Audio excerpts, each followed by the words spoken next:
Hey everyone, welcome to today's Explainer. I am super pumped to have you here because today we're unpacking the absolute core components of database replication. We're jumping straight into our Day 11 system design curriculum to see exactly how all these moving parts work together to keep modern systems running smoothly. So if you've ever wondered how the internet actually manages to hold itself together under unbelievable pressure, you are in the exact right place. Picture this scenario for a second, because we've all been there. Think about your absolute favorite app during a massive viral moment. Maybe tickets for a huge stadium tour just dropped, or a massive breaking news story is unfolding in real time. You've got millions of people logging on, furiously refreshing their screens, and demanding data at the exact same millisecond. Why doesn't the whole thing just, instantly crash and burn? Well, today we're going to learn the architectural secret sauce that actually prevents those catastrophic crashes.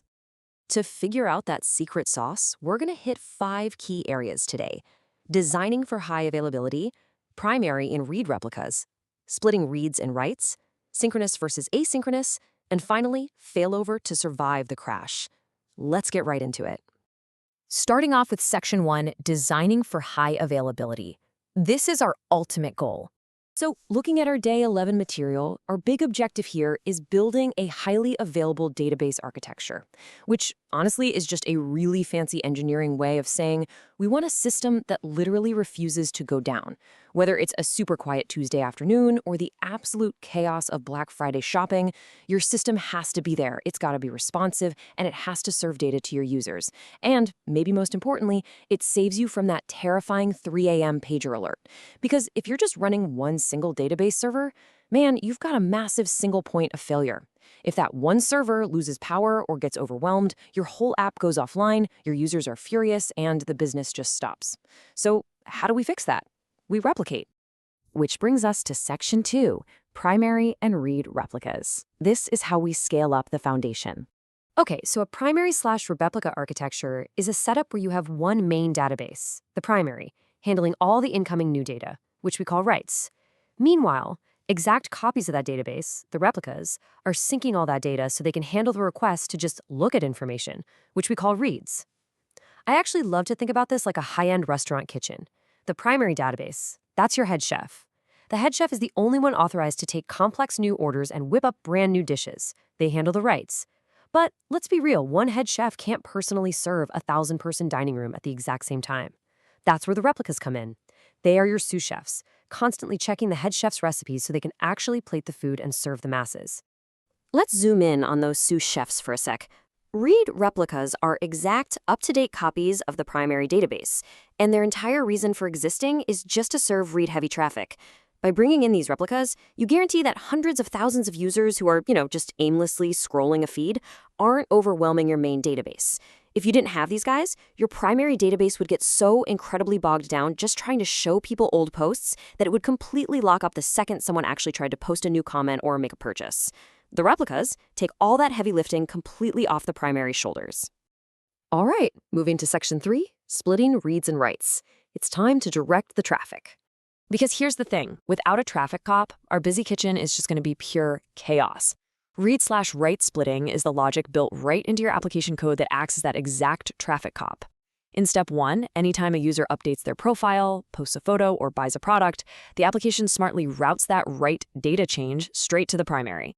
But in Step 2, if a user just wants to view their feed or browse a catalog, the app shoots that read request over to one of the replicas. It is a really elegant, precise separation of duties, and it's what actually allows our new replica system to function at massive scale without creating a huge bottleneck.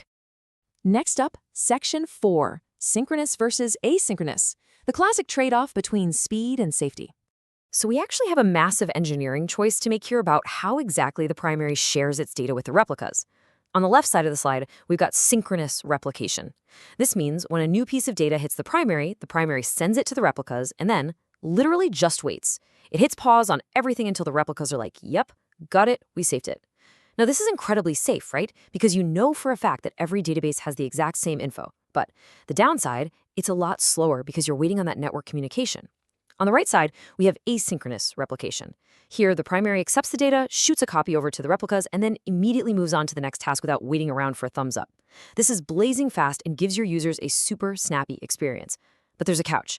If that primary crashes a split second after moving on, before the replica actually got the memo, that tiny bit of data is just gone. Poof. So you really have to ask yourself, what matters more for your specific app? Absolute ironclad safety or blazing fast speed? And that brings us to our final piece, Section 5, failover, surviving the crash with our ultimate safety net. Speaking of crashes, what actually happens if our primary database, our beloved head chef, just totally overheats, drops the ball, and goes completely offline? Well, if we don't have a backup plan, no new data can be written, and the app is basically broken. Enter failover. Failover is the fully automated process of instantly promoting one of your read replicas to become the new primary. It's literally like your most experienced sous chef grabbing the big hat and taking over the kitchen the exact millisecond the head chef faints. And the absolute most crucial word here is automated.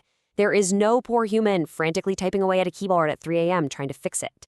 The system detects the failure itself, promotes the replica, and reroutes the traffic so incredibly fast that your end users probably won't even realize the app just had a massive hardware failure. So, pulling this whole shebang together, you've got your primary database handling all the writes. You've got your read replicas scaling out to handle massive user traffic. You're using read/write splitting to direct that traffic super efficiently. You've made your call on synchronous versus asynchronous for data transfer speeds. And finally, you've got failover acting as your ultimate safety net to guarantee the system survives a crash. When you combine all of these mechanisms, you finally achieve that highly available architecture we set out to build at the very start. As we wrap up today's explainer on day 11 of system design, I want to leave you with one final kind of provocative thought. Okay, so we've built this awesome, robust system that survives crashes and handles huge spikes in traffic. Great. But what happens when your users aren't just sitting in one city? What if they are spread across Tokyo, London, and New York? What are the hidden costs and the totally new, massive complexities of managing this exact same replicated architecture at a truly global scale? Definitely keep that question in the back of your mind as you keep moving through your system design journey. Thanks so much for hanging out with me today to master database replication, and I will catch you in the next explainer.